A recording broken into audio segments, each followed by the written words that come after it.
All right, everybody, welcome to the Lake Elmo City Council meeting for Tuesday, February 17th. Call this meeting to order. Please stand with me for the Pledge of Allegiance. Pledge allegiance to the flag of the United States of America and to the republic for which it stands, one nation, under God, indivisible, with liberty and justice for all.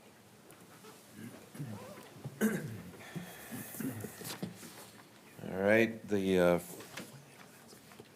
item B is approval of the agenda. I'll entertain a motion unless somebody has something to switch or add. Motion to approve the agenda is written. Second. All those in favor, please signify by saying aye. Aye. We do not have any public comments or inquiries, I'm taking it. Anybody hand in any sheets? That's correct, none. Okay. Item D is approval of minutes from the 4th of February. Unless somebody has something that wasn't correct, I'll accept a motion to approve those. So moved. Second. We have a motion and a second for approve the council meeting minutes from the 4th of February. All those in favor, please signify by saying aye. Aye. All right. Item E is the consent agenda, which includes approved payments and disbursements, approved building permit fee reduction for the St. Jude Dream Home, 3767 Knightsbridge Lane North, approved zoning text amendment, public hearing notice distances, approved zoning text amendment, housekeeping items, approved hiring of full-time firefighter. Yeah, that's it on the consent agenda. Rather short this evening. I'll entertain a motion to approve the consent agenda as provided. Move to approve the consent agenda? Second. We have a motion and a second. All those in favor, please signify by saying aye. Aye. All right. Jumping right into our regular agenda, we'll have City Engineer, Mr. Stanley, talk about the 2026 street and utility improvements, accept bids and award contract.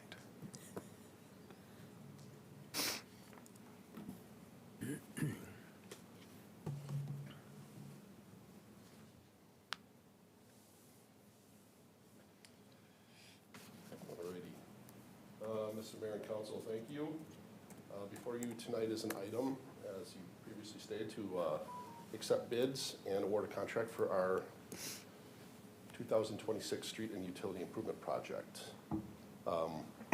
Tonight I've provided a brief recap on a number of items, project location, where we're at with the schedule, recap those proposed improvements for the neighborhoods, talk about some parking restrictions that are going to go into place post-project, and then talk about bids and next steps.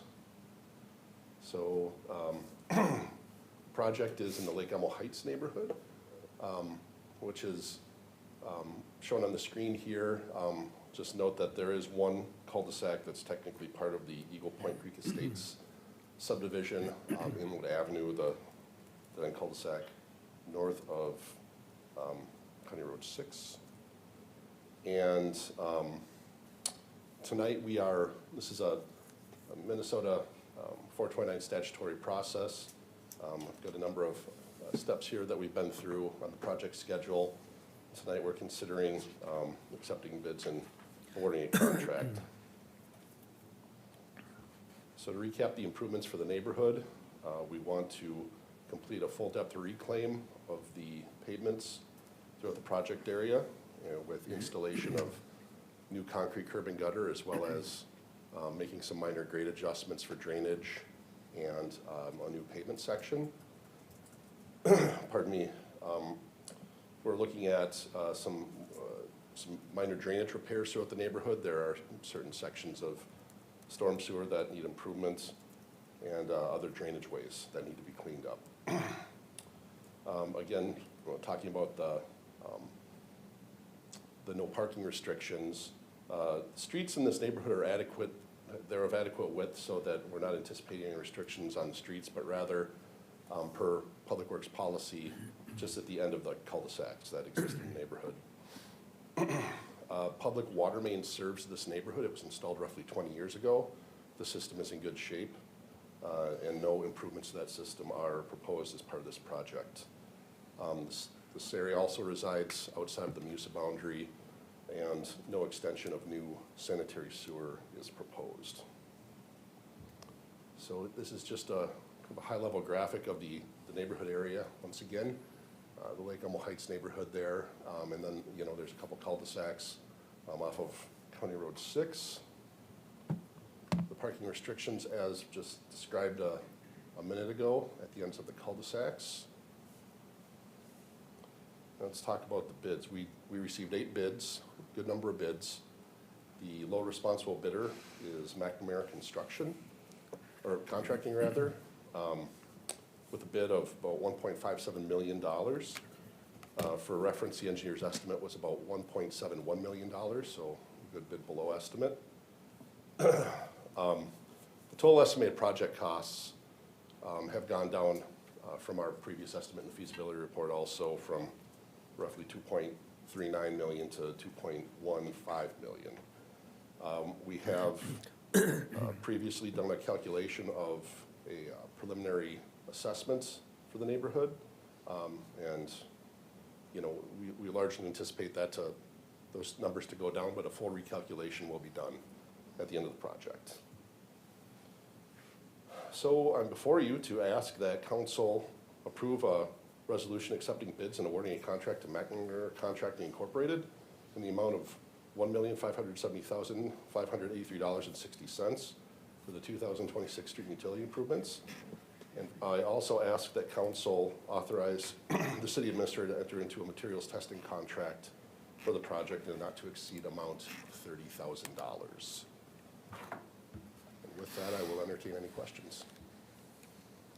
Questions for Mr. Stanley?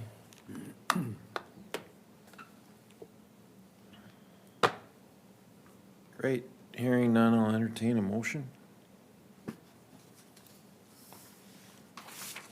Motion to approve resolution number 2026-013, approving bids and awarding a contract to McNamara Contracting, Inc.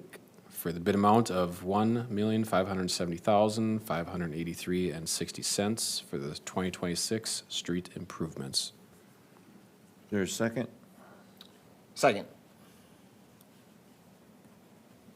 Discussion? Councilmember Holtz. Just thank you again for the speed on this and getting the bid requests out early, since we know that does help to drive down the cost, so thank you for that. Councilmember Dragisich. In our packet of information, again, we talked about the financing for this project, and there's a general obligation bond, pay for property taxes and special assessments. We have a very large amount of stormwater improvements on this project, which I said before, and I want to repeat again tonight, should be paid for from the stormwater utility. We can talk about that when we get to the actual financing piece, but to put those on the property tax rolls unfairly allocates those costs to people who, some people who benefit pay nothing, and other people pay disproportionately more. I'll let go with that. I just don't want it to go unsaid that it was in our packet, and I didn't bring it up at the time we were awarding the contract. Okay.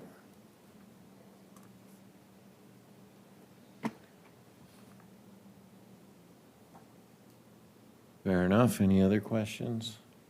Or any other discussion, sorry? All right, all those in favor of authorizing the, accept the bid, please signify by saying aye. Aye. It's accepted. Motion to authorize the city administrator to enter into material testings contract for the project construction phase services in the not-to-exceed amount of $30,000 for the 2026 street improvements. Support. We have a motion, a second. Any discussion? Hearing none, I'll call the question. All those in favor of authorizing city administrator to enter into an agreement for testing services, please signify by saying aye. Aye. Aye. Passes. Item number, thank you, Mr. Stanley. Item number 2 is Registered Land Survey 132-3481 Laverne Avenue. Ms. Monterusso.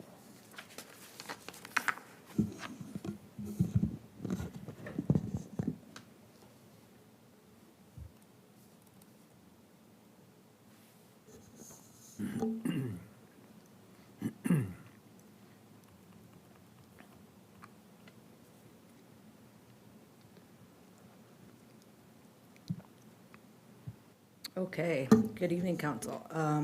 Tonight you're being asked to make a determination on a proposed minor subdivision at 3481 Laverne Ave. This is the former creamery building in the Old Village. A little bit of background before we get into the application. This is coming forward as a registered land survey. So why does a registered land survey need to go through the minor subdivision process? Typically, an application that looks like this might be a division and it can be processed administratively. However, because this property is Torrance, the county has required that it be processed as a registered land survey. The city reviews registered land surveys through the minor subdivision process, so that's kind of why we're here now. The last time we saw one of these was in 2021, so just want to give a quick update on that.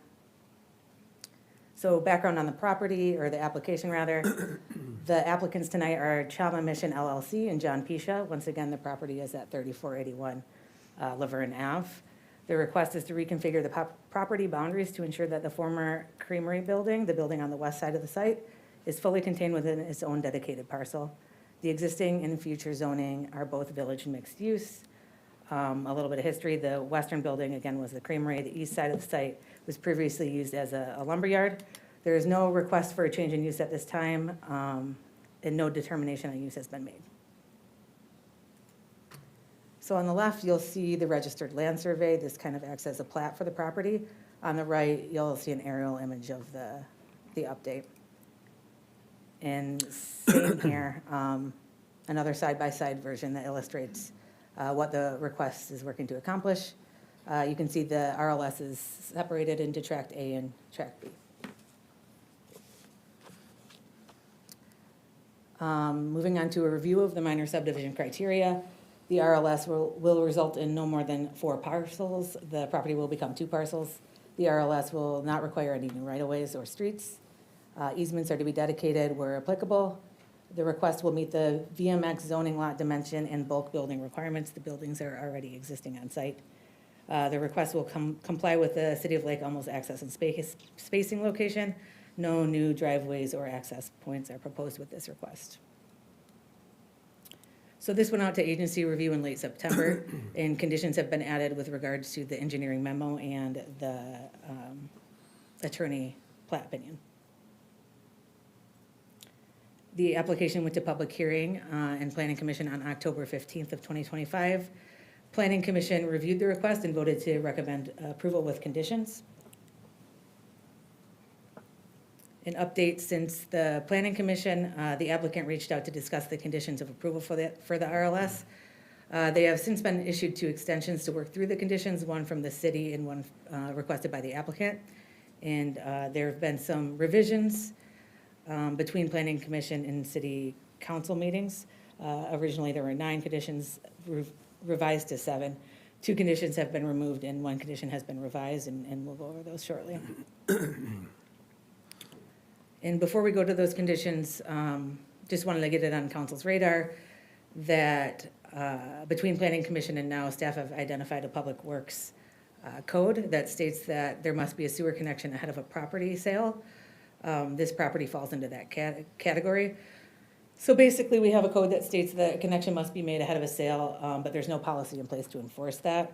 The council could discuss this at a future workshop, since this applies to a handful of other properties as well. That being said, this is a planning and zoning act and not the sale of the property. So it doesn't need to be addressed at this point unless there's a desire to do so. So with that said, I'll move to the recommending conditions of approval. Conditions 1 through 3 are fairly standard conditions related to the permits, or obtaining all necessary state, city, and governing body permits, the plat opinion, and then the third one is special assessments would need to be paid before recording. Conditions 4, 5, and 6 are recommendations from the engineering memo dated 9/23/25. Originally, these conditions were grouped together in a catch-all for condition number 4. So since then, that condition has been separated. Condition 4 has been separated out. That's regarding the driveway access. And that just states that the driveway access would need to be brought up to code ahead of any building permits. Staff separated those out for clarity. And finally, the 7th condition is a standard condition as well, that the applicants shall record the RLS in the resolution within 180 days. So moving back towards condition 6, just wanted to touch on that shortly, or briefly. The easement is required to ensure flexibility for any future development to the east. The engineering memo addresses concerns related to utilities to the site and how they will connect. This blanket easement is required at this point in time because there are no connection plans for engineering to review. So the city will want to ensure that when the connection occurs, the size and location of the easement meets the city's requirements. Once there are connection plans for review, the applicant may work with engineering to reduce or vacate some of that easement area. Once again, this is the reason you're seeing 7 conditions instead of 9. Is because the previous condition regarding timing of sewer and water has been removed. Originally, staff added this for transparency about requiring that sewer connection per the engineering memo, but the applicant had concerns about being able to do regular maintenance or emergency repairs on the building. So staff decided to remove the condition because conditions of code requirements are still applicable, and they are expected to be addressed, 1, ahead of the sale, and 2, when redevelopment occurs. So moving on to the recommended findings, staff is recommending that council consider the following findings. 1 meets standards related to zoning, the 2nd meets the standards related to the comp plan, and the 3rd is related to the minor subdivision regulations. And with that, I can leave you with a recommended motion. An alternate motion, staff can answer questions, and the applicant is here should you have any questions for them. Any questions for Ms. Monterusso? Councilmember Dragisich? I'm confused by the road easement. Is 33rd not a dedicated street? It's not a dedicated right-of-way? I believe that I'm sorry, can you repeat the question? So there's a requirement from the city engineers about dedicating an easement for the road. And is that not currently a dedicated right-of-way? Are you saying Upper 33rd Street? Upper 33rd, yeah. Yeah, I think that's the reason for the engineering comment or in that memo, but they do have an access agreement that the applicants are working on between each other to provide access. So I'll just say that Jack Griffin is here tonight to entertain any specific questions regarding the engineering review as he completed it. But as far as Upper 33rd, I think the easement we're talking about is on the other side of the building. Upper 33rd is a right-of-way. Okay. The access is from the building that's existing. There's 2 tracks is to the front, and they do show a 33-foot private driveway access between the 2 to handle the driveway access. So they're not isolating the back track, the back parcel from a public roadway. Okay, so it's not that land to the No, lower part where Upper 33rd is, that's already a public street. right. Okay, I'm sorry. I just misunderstood where the right-of-way was talked about. Yeah, it's the utility easement that becomes an issue. Even though you have the right-of-way of Upper 33rd Street, you have a 60-inch storm sewer pipe, and it's a very narrow right-of-way. I believe it's less than 30 feet. And you already have a 60-foot-inch storm sewer pipe, and you already have a sanitary sewer pipe. You have no room to put water main down that corridor. Can you point on the map exactly where the easement is, Jack? I'm sorry. Where Where they're requesting the easement? it's this shaded area Oh, here. the shader, okay, thank you. So there's a water stub right here and a sewer stub here, and that's an 8-inch sewer and a 6-inch water main. So this is large enough to serve both tracks. So Okay, you can gotcha. get water and sewer without digging up either road, and you can't get water down this road anyway. So this is really across the front, if you have two parcels and if you create a parcel here and then they want water to this parcel, the only place you can get that from currently Yeah. is Yeah. from Laverne. Thank you, I just couldn't, for some reason, I was drawing a blank as to where we were looking at this. Makes perfect sense.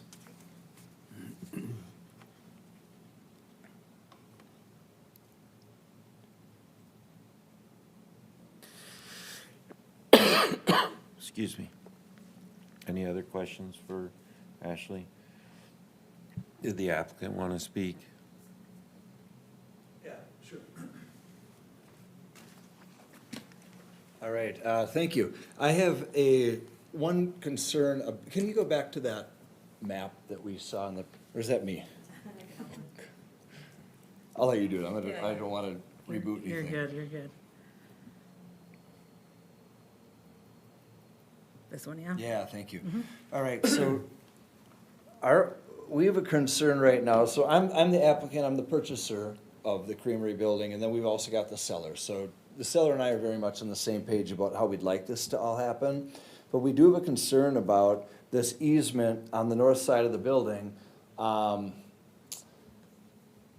way it's worded right now, which feels a little bit open-ended for both of us. We have a concern that there could be use or access from the city for future development to the parcel that is to the east of this, right now cornfields, to the east of the lumberyard.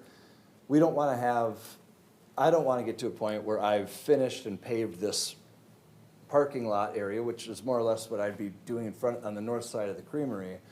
I don't want to get to a point where I'm done with that work and then I find out that there's a agreement with the city and the developer directly to the east that's not pictured in this map, where they're going to be bringing sewer water and sewer, or city water and city sewer through this parcel at some unknown point in time. So that's a concern that I have about, everything else is looking pretty good with the conditions.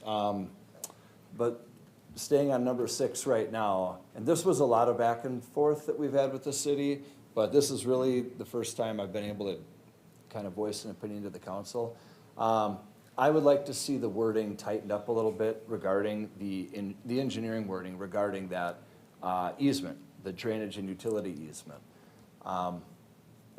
So yeah, my hope is we could not leave that quite as open-ended as it is right now. Otherwise, things look really good. Isn't it the case that any access further to the east would require an easement through property that doesn't have it beyond what's being requested now? Yeah, but I think this is a little bit, the concern here, and between both me and the seller would be, it's could be setting in motion another, if they wanted to say sell their portion, this could become a condition in the future for them as well, extending all the way over to the east. And if It that, has to go through, at least 3 other parcels to Correct, reach yep. that. which are all owned by the current seller. Yeah, and so if there's no easement there, there's no way that can happen. And it would have to go before us anyway. Well, that's my concern, is that it could happen.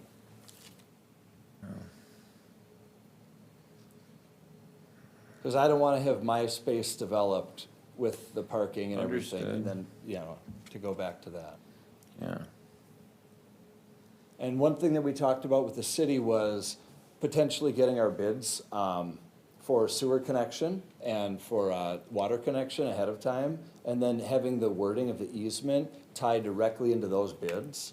I would feel much better about that long-term, versus leaving it open-ended and then relying on the city or the engineer to abandon that easement after we've connected. So what language are you suggesting?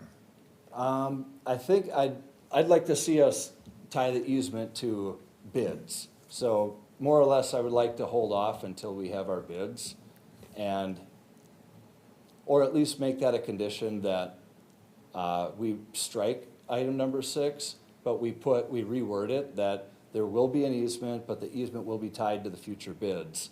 And as we're getting the bids, we present that to the city, to Ashley and to Sophie. Council, is that possible to tie an easement to the bids? Mr. Mayor, members of the council, my concern about that is what we're doing right now to get this easement is we're going to allow them to record the RLS, and that's kind of their carrot to make sure this happens. But once they are allowed to record the RLS, we don't really have Oh. any control over things. And the So- primary reason for that, other than there's access off of Laverne, is that it's tract A and tract B. The tract B would not have access if not for through tract A, right? Yeah.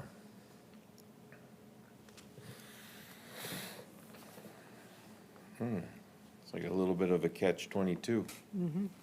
It is, and it's been this item that we've spent time kind of circling around where we can't quite seem to land this one item. But I would imagine if we had bids, and Sarah, you were part of that meeting too, like if we had bids, maybe it'd be that simple that now we can, because we've talked about the idea of abandoning this easement once we do have our connections done and finalized, and that the intention is to do that quickly, within about a year or less.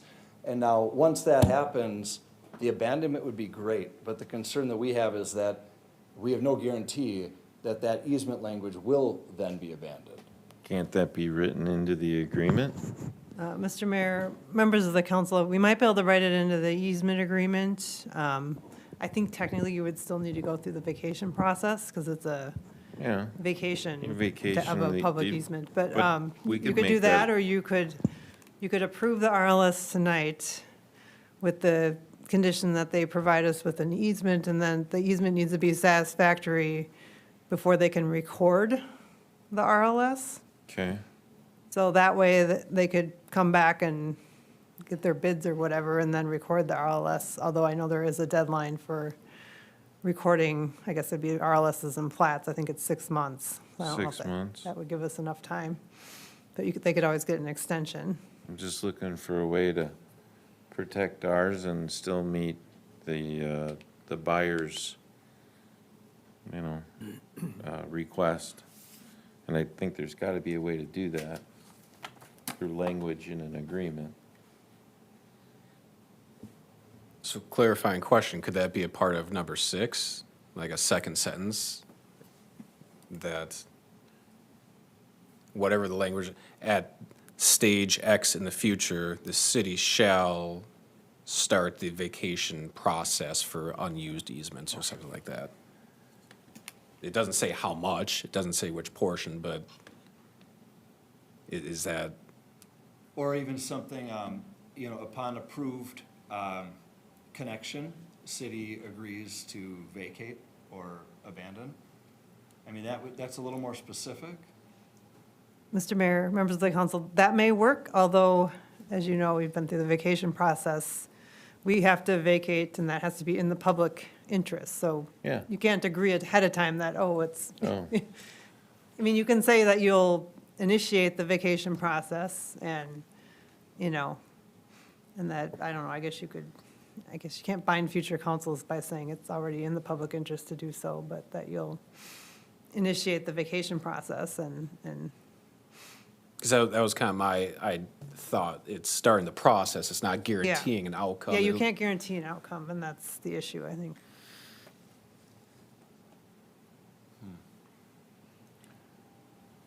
So therein lies the rub.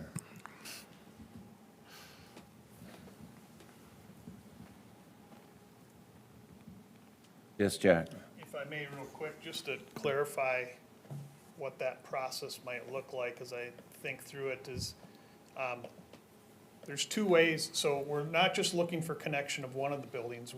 What we're looking for is making sure that that the track B is not landlocked from sewer and water. Right. So we're looking for a path across the property to track B. So even if the track A gets connected to sewer and water, we still need to know how the sewer and water is going to continue across the property. There's two ways of doing that. So two buildings cannot be connected to a private water and sewer service. So right now, these stubs are public and can stay public, so either one building can connect to these, and then you have to cut into Laverne for the second one and bring additional lines across. Or the second way is to bring these lines across the property and then have two sets of service stubs from that line. So if we're getting bids just to get the one building connected, that might not give us the full picture. So you're saying have the easement for the sewer and water to extend all the way to the track B, I think it's called? Is that what you're saying? Yes. So that you don't have to, if you don't have to cut back into Laverne, then those would be public, and I don't know that the applicant can do a public bid and do a public line. So if he's getting bids for a contractor, he's going to be connecting private service stubs for this building only. We're still not, that's still not answering the question of where's the private service lines going to come across for the second building then. If we did a bid on both of those, would that, and again, tying the easement to the bids or something along those lines, would that satisfy it? Yeah, and that takes us back, when we originally started, the very first comments were, we asked the applicant for sewer water plans to how both buildings would be connected to sewer and water, and we were told they didn't want to do that until after this process. And so then that's when we came up with the blanket easement idea, and then you can vacate it back once that's done, and they don't like that one either. But yeah, so it takes us back to the beginning where if we have a plan that we agree is a workable plan to provide water connections to both buildings, and then we would ask for an easement over that for the track B, then that would satisfy that. Right. Well, then I think what I'd like to see happen then would be, we get the bids, and that takes a little bit of time, but we have that. More or less table this item and come back to this item before we approve the entire, just minor subdivision. So that might mean an extension, or it sounds like there's a 6-month clock, so we might have time without an extension, but I would rather come in here with the bids, knowing that the easement language is, would be vacated after connection. That's where we're at on that. So I don't know if that looks like approving it with a condition, or if that looks like tabling it, but I suppose I'd be looking to you for how to do that. So we wouldn't be doing the RLS until that. If I may, counsel, we wouldn't want to not make a decision. We wouldn't want to table this today because we're working up against an extension. So we have room for a meeting for any amendments, but keep that in mind. And Mr. Mayor, the applicant, not the city, but it has to be the applicant, can grant another extension if he wishes to, but that has to be him, not the city. Okay. And he can do that extension for whatever date he wants it to be to.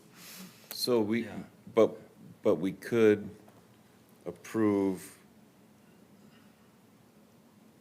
it, removing condition 6, or with the condition that item number 6 needs to be, no, I guess it would be struggling here. Somebody Mr. Mayor, help me members of out. the council, condition 6 is worded kind of how we've discussed it. It does say that all proposed easements shall be subject to review and approval by the city attorney and city engineer prior to the release of the RLS for recording. So you Okay. could approve it tonight, and then we can maybe work things out. And hopefully, I mean, then there's a deadline ticking with the RLS that they have to get that recorded Right. within 6 months, but at least it's And they can- approved. They can record the RLS if we have the two bids, or the bids to get both track A and B. Is that what I'm hearing? That sounds good to me, and I would just want to make sure that as Ashley was saying, there's room for an amendment, that there's a little bit of added wording about about as I've said a couple times, tying the easement to those bids. Or upon approval of bids, city agrees to vacate the easement. Well, we'll need the easement for the utility itself, not just a blanket easement over the whole parking lot. Because the Right. utilities, they're public utilities, so they'll need a public easement over them. Yeah, Mr. Mayor, Right. I'm not sure if the applicant's understanding it correctly. So if we go this route, we would be, basically, you would be defining the easement before we put it on the property. So there wouldn't be a blanket easement. Yeah, So I don't that- think you want a blanket easement. And then we That's wouldn't what- have to vacate anything. later. Right. Yeah, I'm sorry, that's more what it Yeah. is, not vacating it, but just whatever those bids are, the city, you guys hang Wherever on to the that. line is, there's gonna need an easement over Yeah. it. Yeah, and we keep it tied to that, and then Yeah.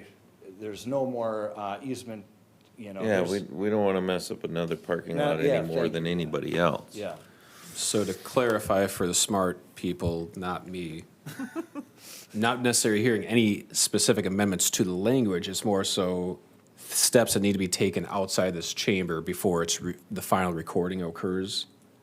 Mr. Mayor, members of the council, that's correct. So you would approve the RLS tonight. It's still going to have the condition about the easement. And then it's a question of getting myself and the city engineer satisfied with whatever they come up with once they get their bids, so that they can record that easement when they do the RLS, and then we'll let them record the RLS. The only downside with that is that, you know, there is a deadline on the RLS. They have to record it within 6 months of approval. But if they want to, I mean, you've done it before, where they can come back in and get an extension if they need it. So from a timeline perspective, you need to get the bids in and documentation in the next couple months. Like, yeah, it's and not that even- would be doable. Is yeah. that, Okay, is yeah. that acceptable to you? It is, but my only concern is I would like there to be a slight amendment to the language in paragraph 6. So, right now it reads, "The drainage and utility easement must be established along the entire north side of the building, extending from the eastern property line to the western property line, and shall encompass all areas outside of the building's footprint." I would like there to be one more sentence in there stating, something along these lines. Upon approved bids, city agrees.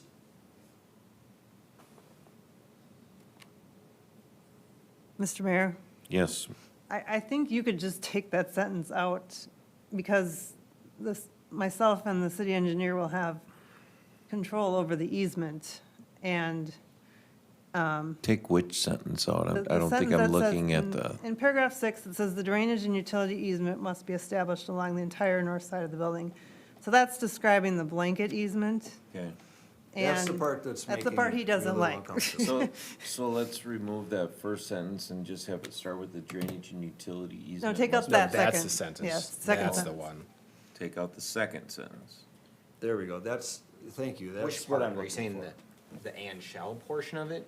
The drainage and utility part. Because at the end of the day, the final location is drainage. still to be Take that determined out. by the You said engineer and the final lawyer. location of the Our easement will be counsel. approved I by mean, the city engineer. I now think we- we leave that sentence, except the and shall encompass all areas outside of the building's footprint. We do want it to be running along the entire north side of the building, extending from east But to this west, still covers that. because they're gonna, You just need an easement Okay. where the utility line I is. do believe an easement, the blanket easement is needed if they don't come back with a plan, so, and it's not based on bids, so I think if you add, where he was saying, add a sentence, or as reduced, easement being, or as reduced based on, plans for, how both tracks would be connected to sewer and water.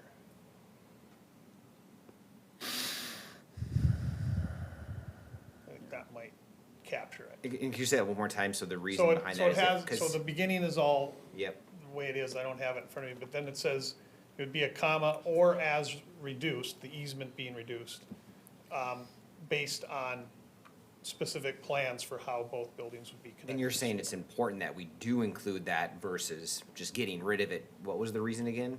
In case, in the 6-month period, they don't ever come back with plans, Got it. that would be the easement. Because then they'd have the Yeah, two we're tracks. only but defining we a wouldn't- blanket easement, because we have no information in front of us, and it would be it's up to the applicant to bring us information to allow us to reduce it. Got it. So the concern would be if they don't come back, now we have track A, track B, and track B doesn't have an And we say an easement to easement, but access there's it. no specificity to it. Okay. All right. it's So, already approved. Jack, just to state that, you're saying After the word footprint, after the word footprint, what? comma, Comma, it would see, or as reduced, based on water and sewer connection plans for both track A and track B. Thank you. That takes care of my concern. Okay. If we add that or as reduced? Yeah, yeah. All right. Or as reduced what? or as reduced based upon water and sewer plans for track A and track B. Okay, thank you.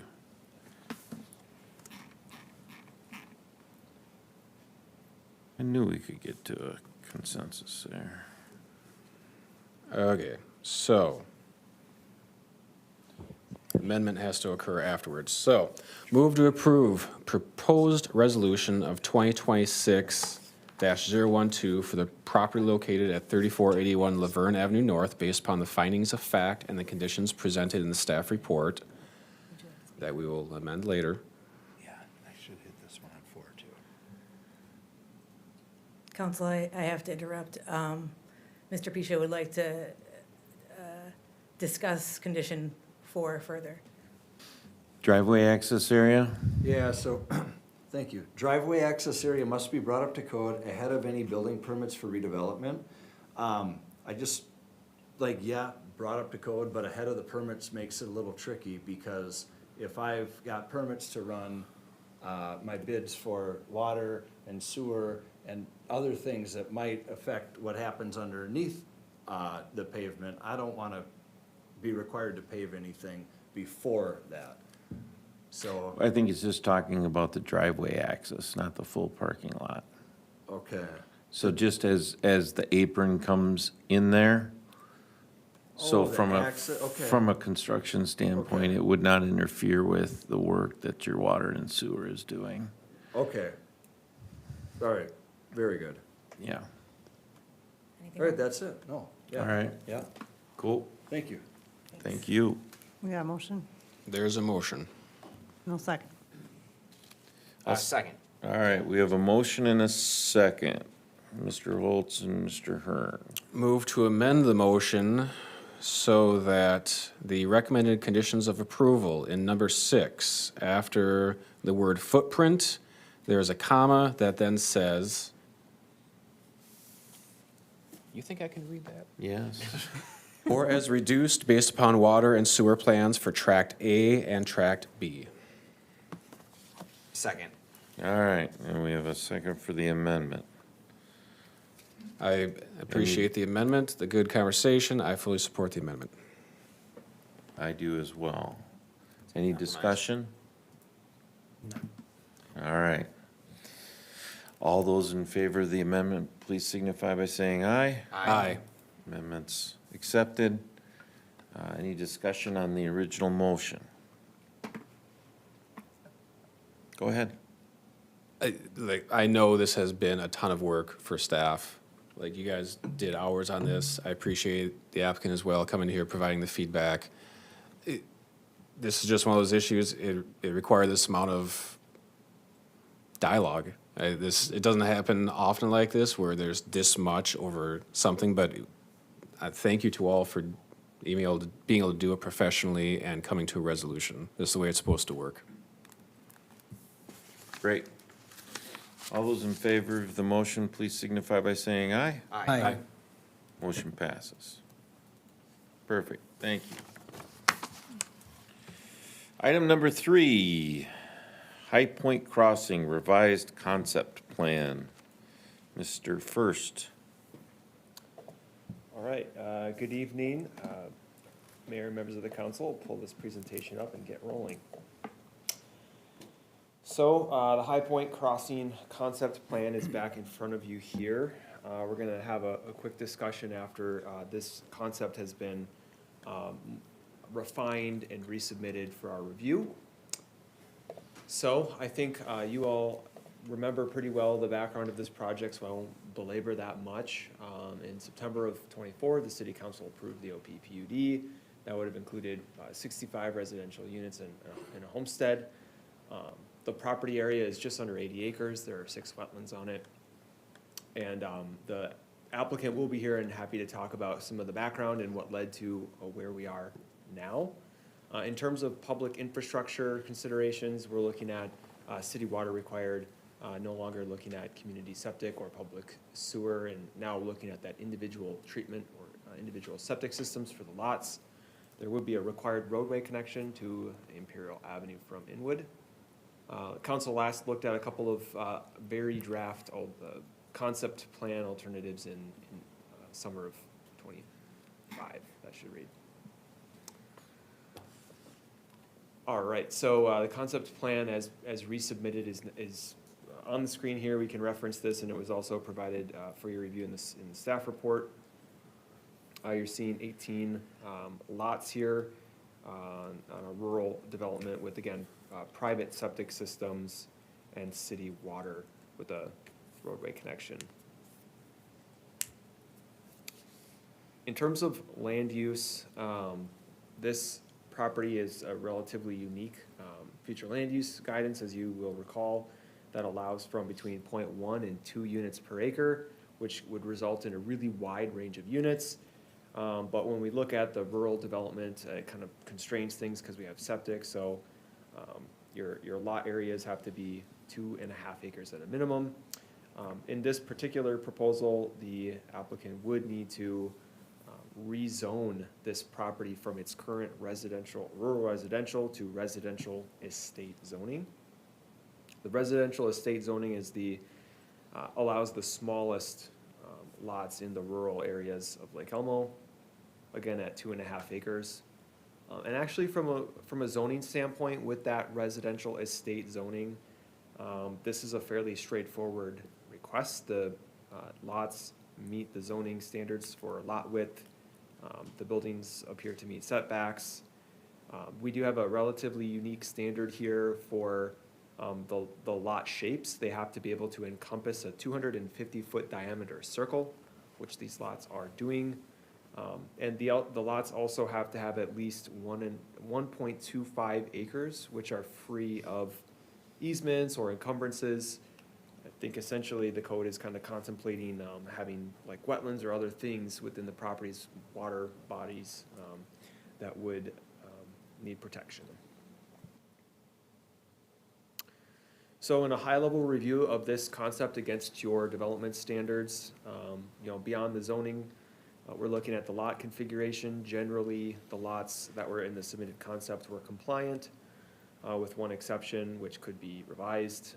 There are wetlands shown on private lots, and so, again, we haven't seen that in most recent developments, but most recent developments have been more urban in nature with smaller lots, and so you'll typically not see in those contexts wetlands within the lots. It's generally an issue with just the areas that are allowed for building on those particular types of developments. In this case, larger lots.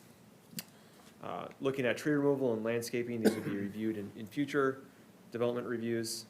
With respect to transportation and access, Washington County did provide a comment letter on this project that would require a turn lane if access is proposed along Inwood. Importantly, and one thing that we will discuss here this evening, is the rural road section that's proposed within the concept plan. This is also not a standard that the city has for new development. You will see rural road sections across the city of Lake Elmo, but none have been recently approved. We have requirements for stormwater management, of course. You will see 5 stormwater ponds that are shown.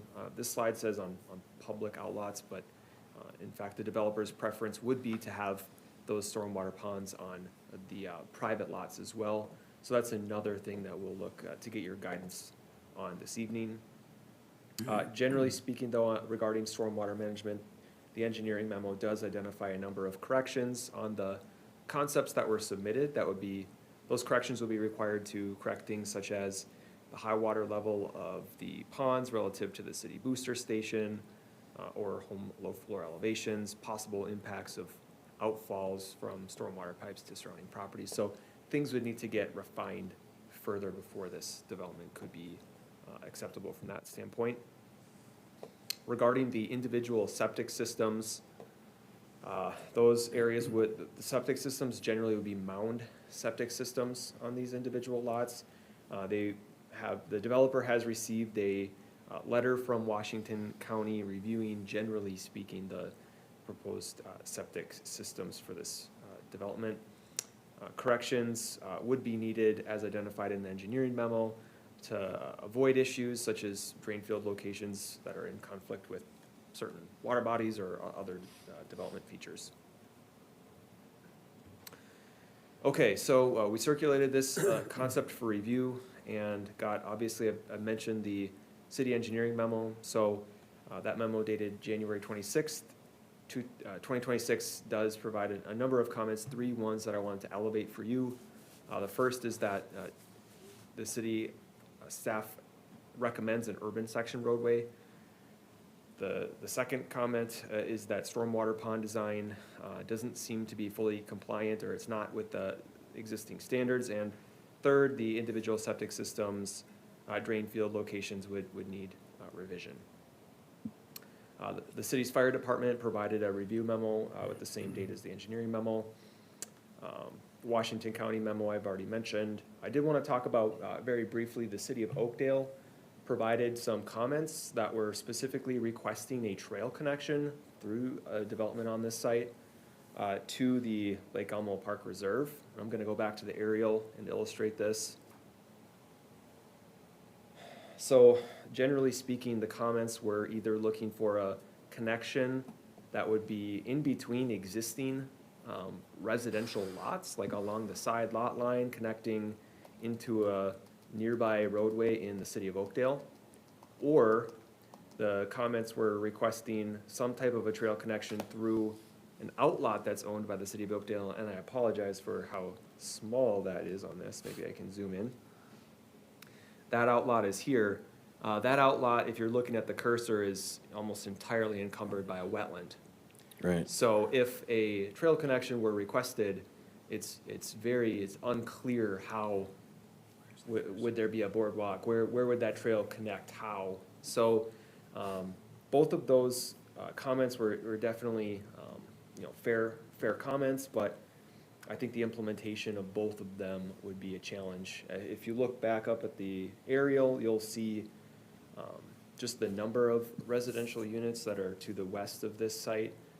This type of a trail connection would be almost regional in nature, considering that most folks would probably try to be going to and from the park reserve. So it seems that other roadway corridors might be a better fit for a regional trail connection. So I just wanted to talk through that comment because I don't know that we've talked about that before in relation to this property.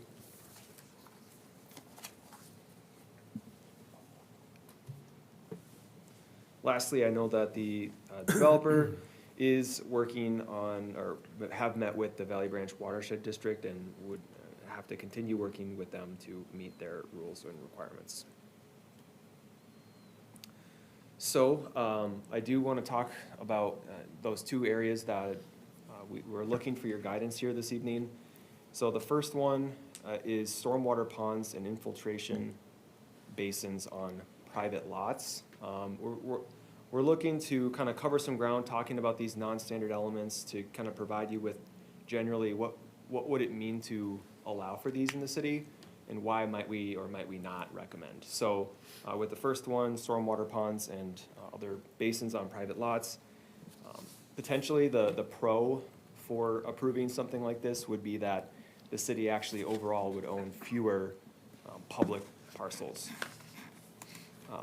So in looking at the cons for this, and probably why the city hasn't approved these more recently, there are a number of areas where staff might have concern, including potential misunderstandings with homeowners when it comes time to maintain those stormwater ponds on their properties.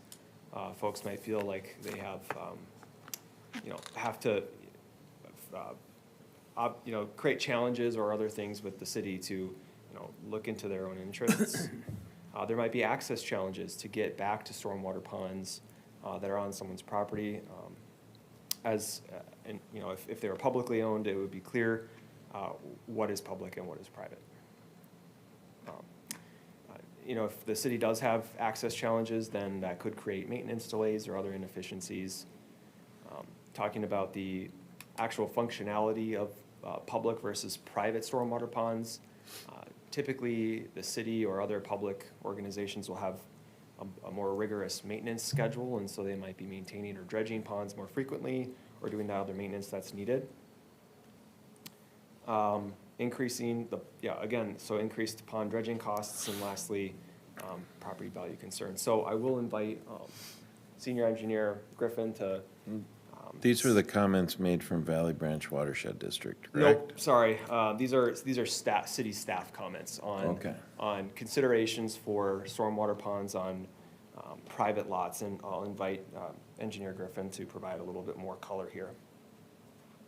Thank you, Mayor, Council.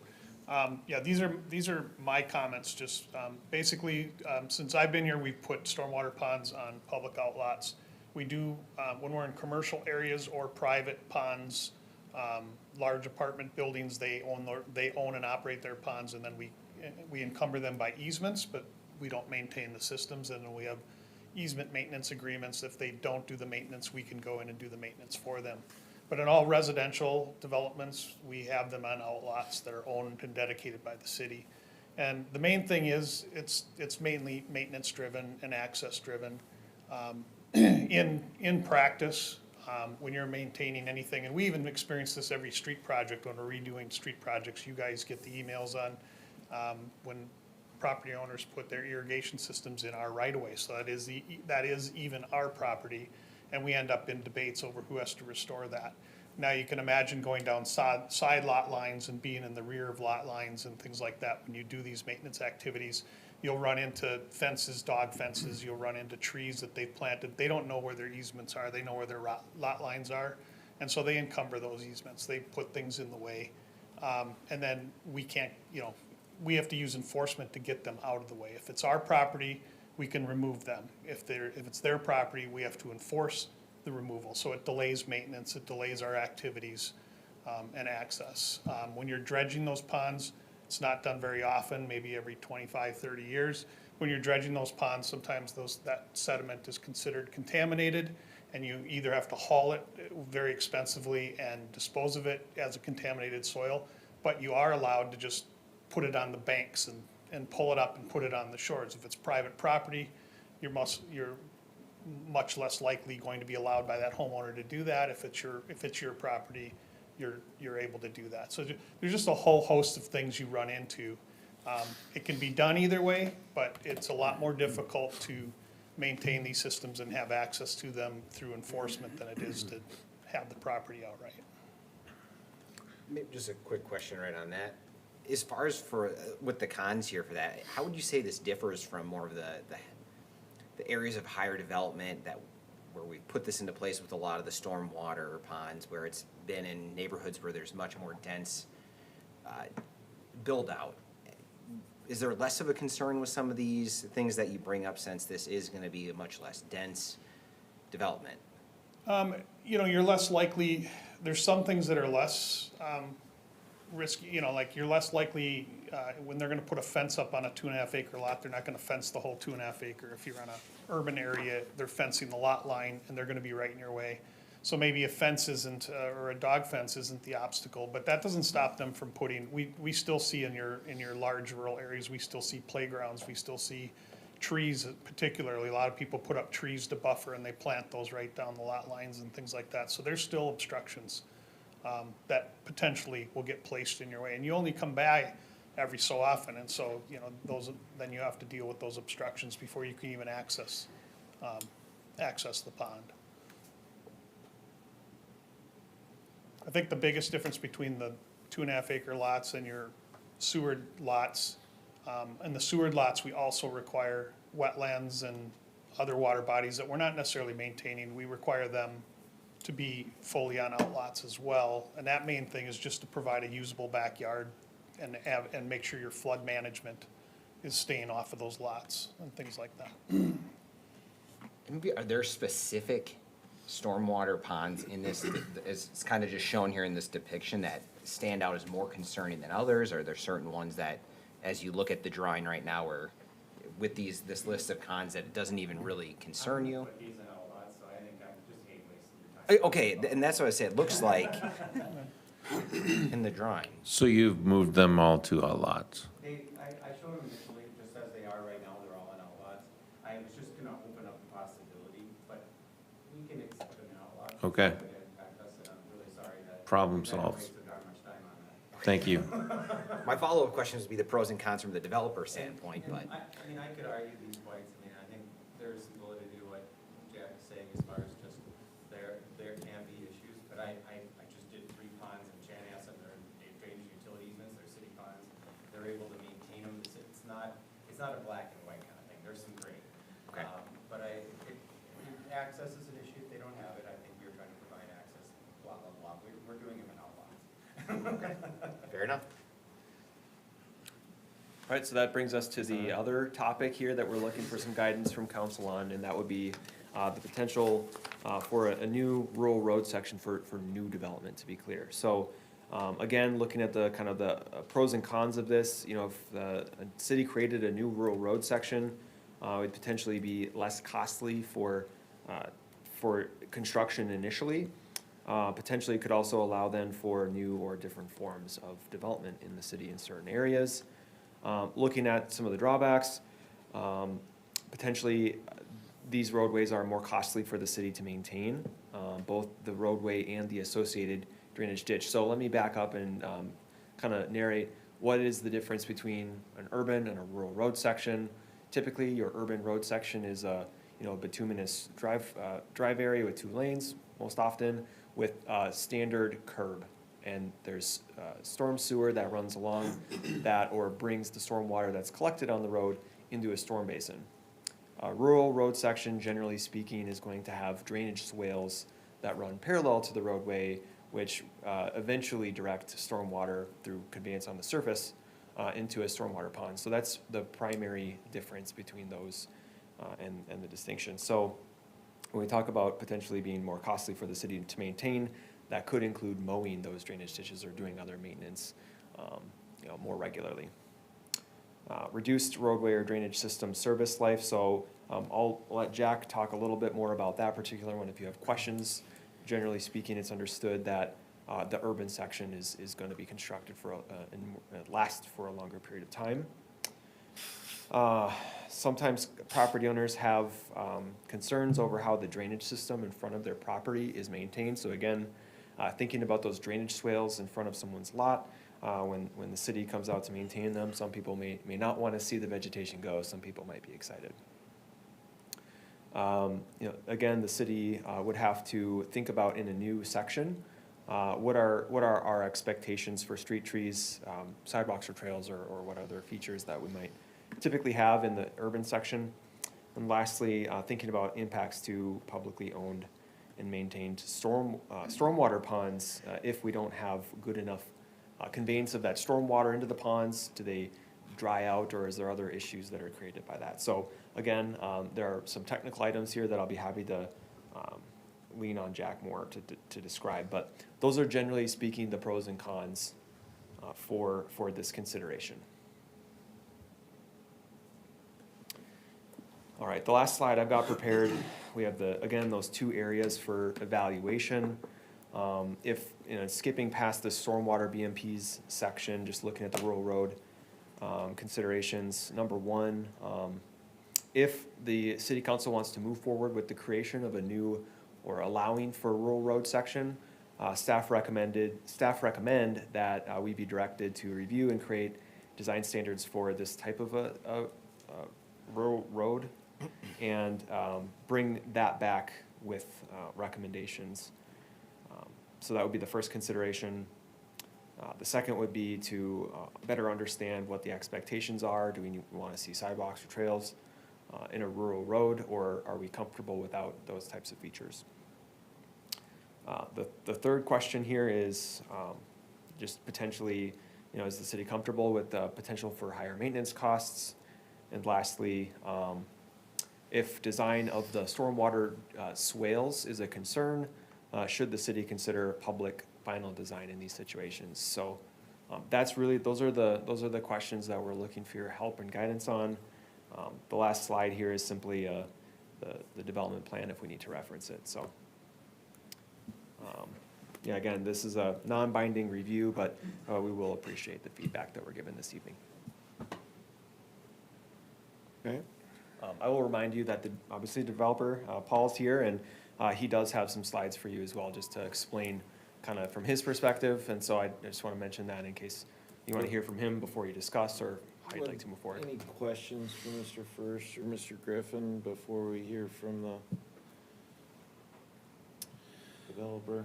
Yeah, I think it's a question for the entire room, really. Do we not just take out a rural road section? I think it was in like Kirkwood or something along those lines, and weren't allowing them to put rural road back in. It had to be upgraded curb and gutter.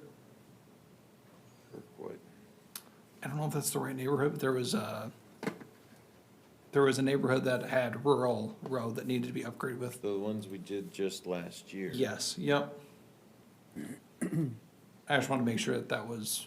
We that took was my- out, they had bituminous curb and gutter, didn't they, and replaced with concrete? Did we replace with concrete or ribbon curb? Yeah, if it's, so we have existing roads throughout the, all the county roads, all the major collector roads, 20th Streets, things like that, our rural section. Once you've designed a rural section road, it's pretty rare to convert it when you Okay. reconstruct it. So when we have a rural section road and we go into reconstruction mode, we try to go in and redo that road with minimal disturbance to the drainage system. Otherwise, you have to revamp the entire drainage system and install storm sewer, and it becomes quite cost prohibitive Sure. to convert it. So one of the main things we have done when we do an existing rural road and we reconstruct it is we are putting a concrete ribbon curb on it. And that is the standard that was shown in your packet, is that's for our Sure. reconstruction of those roads.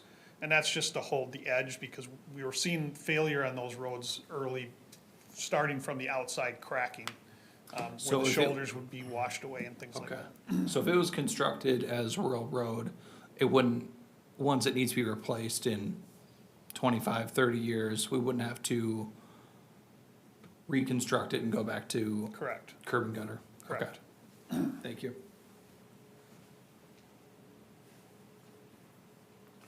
We'll probably get more into this too, but when you were talking about the stormwater swales and the grass and the mowing of that, is that right away for the city, or is that responsibility of the homeowner for mowing that?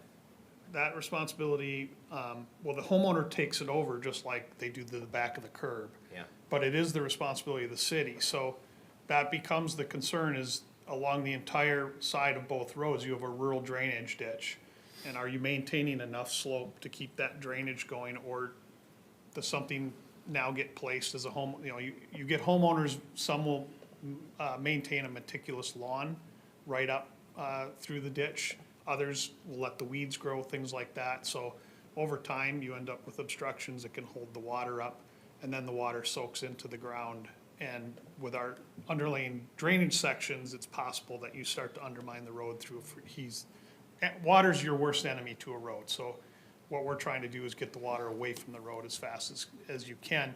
A drainage system is a way you can do that, but it becomes harder to maintain and over the duration of the system to keep it functioning as it's supposed to. Okay. I don't want to get too far into it, but maybe this is kind of like, if this was brought back with how do we go about, if we did say, yeah, we do want to allow these rural road sections, like when we're talking about the trails and sidewalks and the responsibility of snow removal. I mean, is this something that can be discussed as if that's brought back, and this is something we move forward with, where, this is the responsibility of the homeowner, and just like if they're not keeping proper care of their lawn normally, and it's cut to, or it's too high of a length, they can receive a citation for that or whatever. Is there something similar that we could do for this situation if we did go down that route to at least try to put some sort of protection that the grass would be kept, so we aren't getting as much water issues? I think that would be difficult. But Yeah. one of the reasons, so if the council wants to move forward with the rural road, one of the reasons we say in this presentation that we need to be directed to go back and create that standard is because we don't really, right now we have a requirement that sidewalks are along every new street that we build for developments. Are we gonna put a sidewalk if we're doing rural roads? We have boulevard tree standards. Well, so suddenly boulevard tree standards, our standards are put hydrants 5 feet back a curb. We're not gonna put the hydrant in the ditch. We're not gonna put the street lights in the ditch. So suddenly, our whole boulevard has to be redesigned as to it where has we're to be a putting discussion. everything. Yeah. So we would need to be directed to go back and put Okay. that together for the Okay, applicant. thank you. Councilmember Holtz. Was there any conversation about the road width as well? Because obviously there's the stormwater and the request to not have gutter. Was the road width still similar to what is directly to the north that it's connecting to? Or is the request to have a smaller road? Did I read It's- that it was 70 feet of right of way? The proposal is a 28-foot wide road and a 70-foot right-of-way. It is narrower than Lake Elmo Heights, but it's our standard, and there would be a transition into that. All right.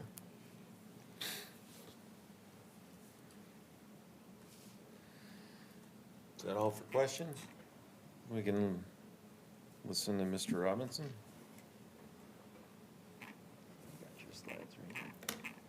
Mayor, council members, Paul Robinson, Rachel Development. Back again, here we are.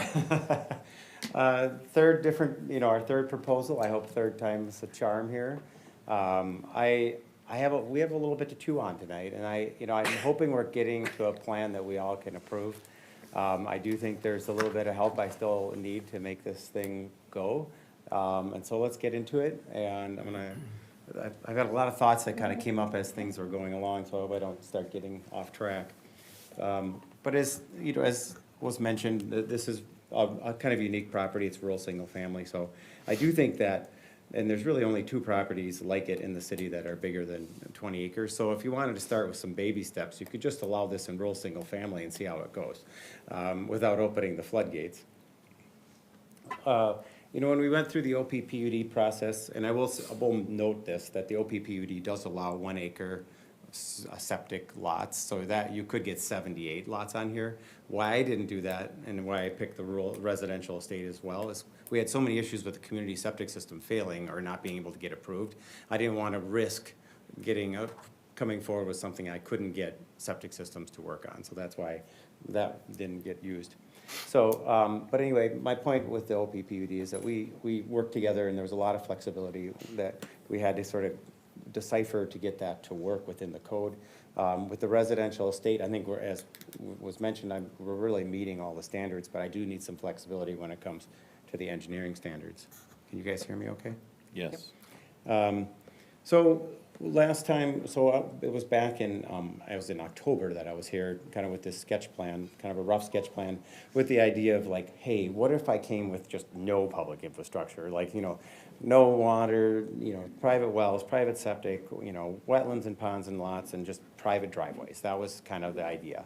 And then, I think with that idea, we all chatted about it, and this is what I came away with, is that you all like the idea of larger lots, that there hasn't been that many large lot developments that have been coming along, and that this seemed like a unique idea. We should try to make it work. I think there was some understanding of this challenge, this sort of urban infrastructure, but yet rural densities, and trying to just make the numbers work with that kind of a metric. And a willingness to just seek ways to reduce cost, but not without giving away the bank. I mean, you want to protect your assets. And I think there was some general acceptance with wetlands and ponds in the lots at that time, and also okay with, people were okay with private drives. So this was, in October. So then in November, I met with staff, and, they were receptive to the wetlands and buffers in the lots, but they were unsure about the ponds, and with many of the reasons you just saw tonight. And they agreed that the city council liked this idea of larger lots and wanted to try to find a way to help me get there. Thought that they probably would need to create a new zoning district for it. And again, here I am, in November. I would rather not lose another construction season, so I'm like, maybe that's not the best of things to just have to go through that process. And then we talked about PVC versus ductile iron pipe for the water main. And actually, I think that engineering staff was receptive to, to PVC because it is very standard. It is, I'm gonna say 60 or 70% of the cities in the metro are using it now. But there was this 4 to 5 months of study that was needed, and it was gonna be needed to come back to the council. And so I was thinking, okay, is that gonna delay my project by another 6 months if I push the idea? So I kind of dropped it for the time being. I'm gonna bring it up again tonight, though. And then there was just concern about private driveways and figuring out standards, kind of like what you're hearing tonight about, changing standards. Also, and nothing to do with the city, the county indicated that no matter how many lots were on there, they were still gonna require a full turn lane. They just, put new turn lanes on both the Lake Elmo Heights, and they put new turn lanes on at Torrey Pines, and they told me it was $500,000 for each of those projects. And so, but unfortunately, we were not in the right timing for that. And then the Valley Branch, we talked to Valley Branch, and basically their treatment standards don't change. We have to basically follow the exact same rules no matter what we come forward with. So again, we picked the rural estate because a residential estate, because that just seemed like the path of least resistance. It's a known quantity, we have the standards, and we meet them. And so we used, this is the kind of quick sketch we put together, because now I'm in November, right? I had to switch engineering firms too, which is another problem. That just took a little bit of time, but I need to get all this testing done before the ground freezes. And so a little bit of a panic trying to pull this off in November. And what I'm trying to just tell you right now is just what we did in this plan. And so we said, yeah, we'll add city water main. Again, we gave up on this idea of PVC initially just because of the time. But when we looked at the cost of it, it's almost $1 million in cost to do this. If we go to PVC, we save around 20 to 30%, so we can save almost $200,000. So that still seems like something that's worthwhile. We also picked the city rules, road standard. Again, we're in rural single family. It seemed like something in the engineering standards that said typical residential rural street section would be allowed in a rural residential neighborhood. We got an inkling of that with our meeting that wasn't the case, that I knew that Jack had wanted to look at, coming to the council with an urban standard, but up until that, we'd had many conversations back and forth with that, kept talking about trying to get rid of the ribbon curb, because I always thought that was the standard in the city. Here's what that looks like. I think staff just kind of wanted me to show kind of how that looks across the way. So here you see the asphalt section, which would be 24, 26 feet. And then you see the 2-foot concrete curbs. This is in Parkview Estates, so this is just right here in town. And you can see, a project that works in and how it looks. And then we put the stormwater ponds in outlots. We have since updated the plan, so when we got the staff review memo, we actually responded and answered to all of the staff comments and provided an updated plan, and that was about a week ago, or maybe even a week and a half ago. And you'll see that plan later. We added back the county turn lanes, and basically our simple 11-lot rural plan turned into a more complicated sort of rural urban 18-lot plan, and if I could have added more lots, I probably would have, because we needed those additional lots to pay for all of that urban infrastructure we just added. So here's our residential estate plan. This is our updated plan. Again, we meet all the requirements. I'm just showing you these big yellow areas because anywhere in that yellow area is where a house could go. These are really nice large pads that would accommodate all kinds of housing types in a lot of different places. The only variance we're asking for is the same one we did with our PUD for the OP PUD, which was just to keep the existing farmstead. We need a front yard setback because that's just where it exists today. Again, we have that, we put all the 250-foot radiuses. We did the 3 to 1. I don't know if everybody knows what that means, but if the width is 275 feet, the length can't exceed 3 times that. So you have to show that the length is less than 825 feet in this case. So that's just, what we went through for each lot. The septic systems, there's a lot of talk about whether or not we complied with or didn't comply with the septic systems. I would say that we intended to comply with all of the requirements. We had many conversations with the county. My engineer inadvertently put 2 homes, these concept homes we threw on the plan, 10 feet away instead of 20 feet away. But other than that, I believe we met all of the requirements. The 75 feet from water bodies was a little confusing, but I clarified with the with the county that, like a lake is anything 10 acres or greater. So when you have a water body that's less than 10 acres, they call it a pond. That's in their definition. And so I think it's easy to then assume that maybe they mean stormwater ponds, but they don't. They're talking about natural water bodies, like a pond that's natural, not a stormwater pond. Any pond created in upland does not have a setback to it by the county. And so we did, there is a rule in the engineering standards that says 35 feet to infiltration basins. And so and now, you saw in the staff report, they're calling it now BMPs. So we in this updated plan, moved our ponds 35 feet from the areas indicated, although I don't think that's a requirement personally.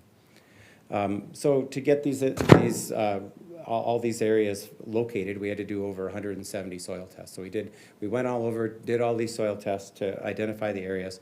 Once you do that, once you find 4 areas so you can get 10,000 square feet, then the county comes back in. And again, we're in November trying to beat the freezing ground. So the county comes back and they have to do 2 tests randomly within your box. And they did that, and then that proves out that you have adequate area. And so then those areas are 10,000 square feet in size. So like a primary system, when you go get your actual permit for a septic site, typically they're about 75 by 25. That's the size. So they're 1,875 square feet. Let's call it 2,000. So you could put 5 primary systems in each one of these red boxes. So it's a very conservative analysis. The county will admit it. This is to cover their worst case, so that they know that there's an area on the site that can handle the septic. I feel good about it, because now I know that this is gonna work. But when you go to then the next step, which is actually, so we received actually a letter that says we have subdivision approval from Washington County. It's not just, hey, you did a good job, you're generally okay. It's actually, this is what we needed. The next step when you go to the county is that when you get a building permit, you have to get a septic design. Then that's when the rubber hits the road on the septic site. And then they look at the drain them. And typically, more than not, they don't end up in any of the red box areas that I'm showing, because they get to go put 4 more tests wherever they want to prove out their area, and they did just do a 5th test to prove out their secondary site. So I think we have a lot of flexibility. I feel like what I'm showing of staff memo, telling you that it might have been a problem. And so then we also just took a gander at all of the residential estate projects that have been done to date in the city. I'm bringing back a vintage zoning again. I think this is to the forefront. So in all of those cases, all of the storm ponds are on the lots, and in all those cases where there's wetlands, all the wetlands and the wetland buffers are located on lots. And they're all located in drainage and utility easements. So, and I'm just giving you examples. So if you look at all, here's 6 I pulled up. You can see where the wetlands are on the site. The wetlands are all on the lots, just Torrey Pines right to the south, Lake Elmo Heights to the north. The wetlands are on the ponds, or on the lots. If you look at where the ponds are, ponds, all over on the lots, and they're within drainage and utility easements. And a lot of the drainage and utility easements are located adjacent to roads, so there's access for maintenance. And again, I'm not fighting that fight tonight, but I'm just letting you know. This is my last item that is really the rural road one. And I'm going to appeal to your common sense a little bit. If you just think about driving across America and looking across where everything in America, 60 to 75% of the roads in the United States are rural roads. They are asphalt with a gravel shoulder with a ditch. That's the most common road you can find in America. Here's a couple examples of 2, one from 1979, 90, and 91, just in adjacent communities. I would just submit to you that if the value were there for curb, that you would likely not be the only community around that's doing like a ribbon curb to protect the edge of a rural road. That most rural roads would have curbs if the value were there long term. And I'm going to give you some examples, and you can just keep thinking about it. I know this is not where you've been.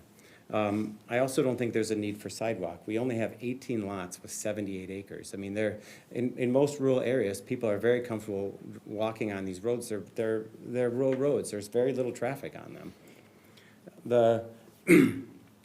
we initially accepted the idea that we would just do this ribbon curb. We would do the rural road with the ribbon curb.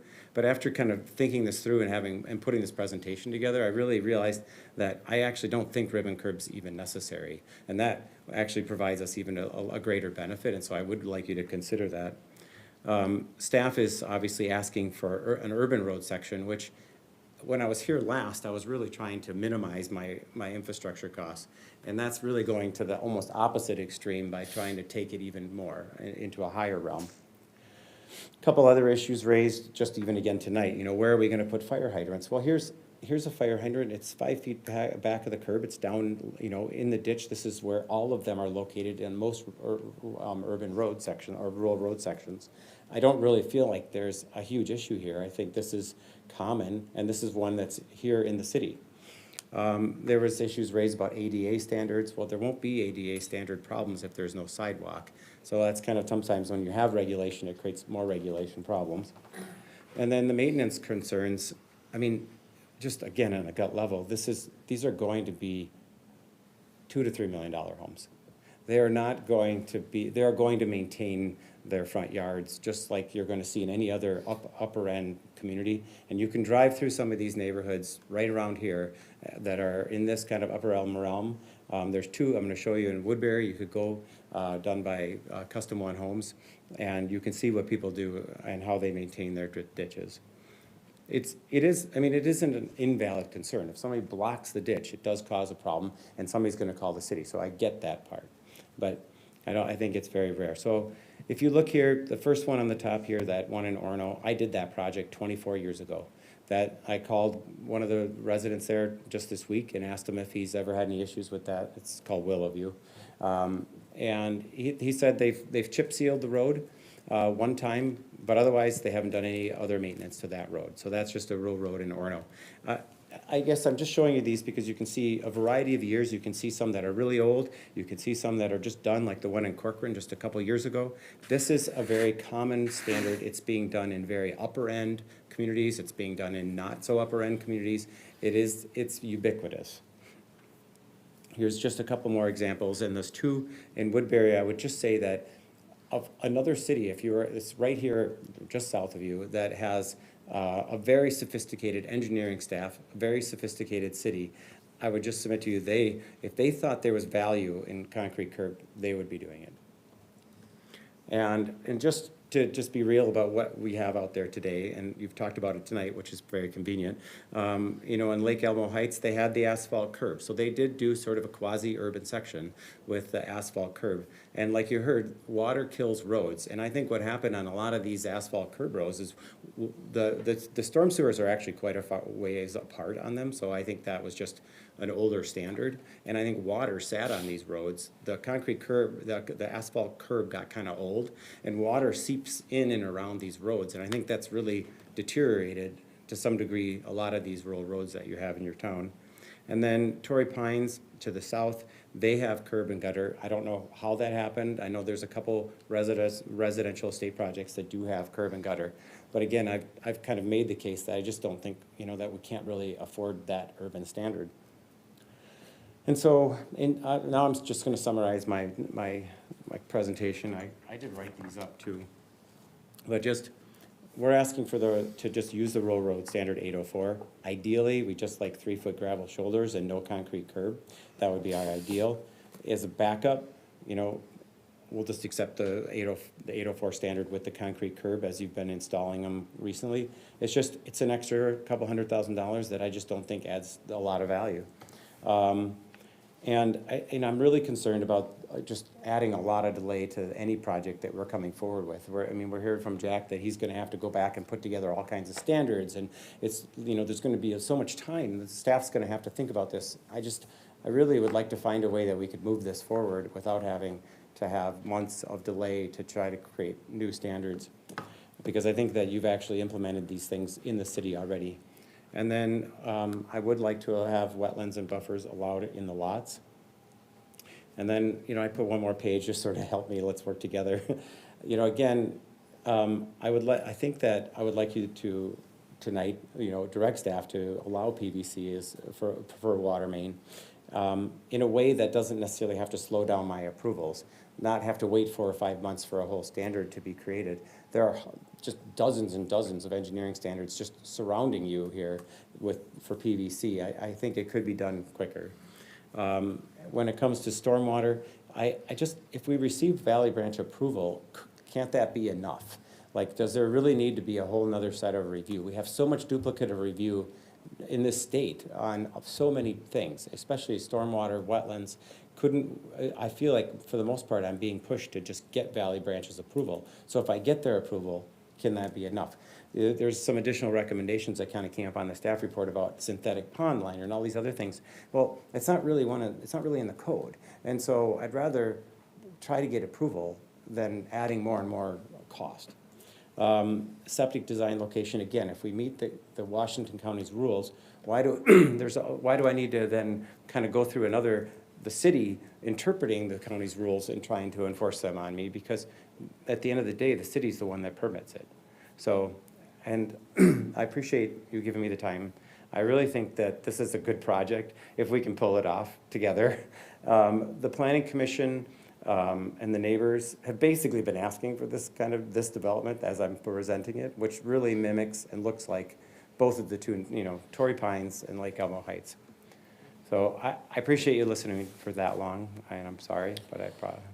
Any questions for Paul?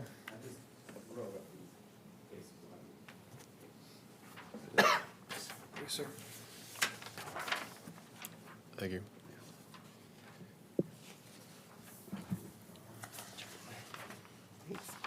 Extra one. Did the mayor get one? I did not get one. Yeah, you took his. So I took yours. Sounds about right.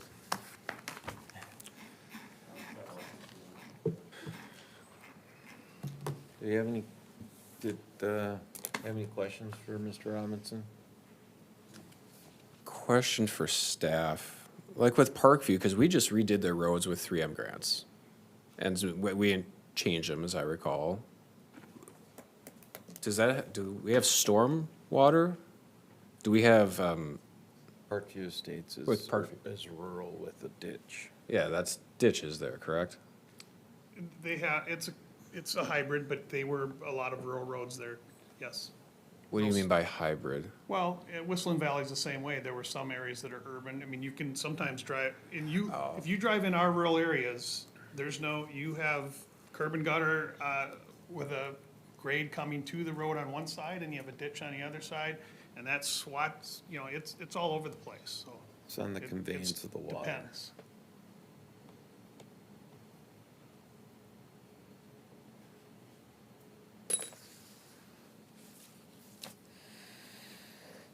Okay. So really, since there's no motion, we just talk. Well, until there's a motion, you can ask questions. Well, no, Not just I wonder talk. if I feel a certain way, no. Is that what we were looking for tonight?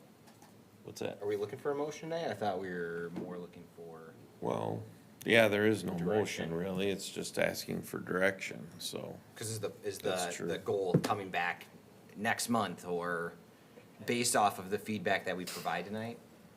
One thing what I didn't mention is like, honestly, I started this because I thought this was the path of least resistance. I thought I was picking an engineering standard that was in your book that would work. I was picking a zoning district that was, in your zoning code. And I guess, the direction tonight, yes, there's no formal, the sketch plan has no formal direction, but I'm going to be at the mercy of staff if you don't give formal direction. And I think at this point, you've heard what I really need. And I feel like if you agree with me, that would be great. And if you don't, then I guess I need to know. And again, I personally my goal would be to submit a pre-plat within a week or two. That would be my ideal goal. And there is, if you read the staff memo, it says that they won't accept a pre-plat application until I resubmit a sketch plan, which I have. I resubmitted a sketch plan, but the sketch plan has no binding, there's no binding thing, so I don't know how you hold me up to coming in with a pre-plat if I'm waiting for a non-binding approval. All right, well, I'll shoot from the hip here real quick. I don't think, I was just taking some notes, and so I'm cool with the rural section. I do think, lest my common sense leaves me, that ribbon curb is something that we've done in other areas. I do believe in it. I did, as you were speaking, Mr. Robinson, take a look at the Willow River Road. I think there's probably been something done more than just a chip seal on that road when I see some scaling of the bituminous in various spots and the cracking that's displaying. So I wouldn't concede the point that I've made previously on concrete ribbon. But to that point, if others on the council feel that it's not necessary, I'm not ready to die on the cross over it. I do think that areas that we have rural sections do get taken care of by the property owners to the extent that isn't something that's dreadful.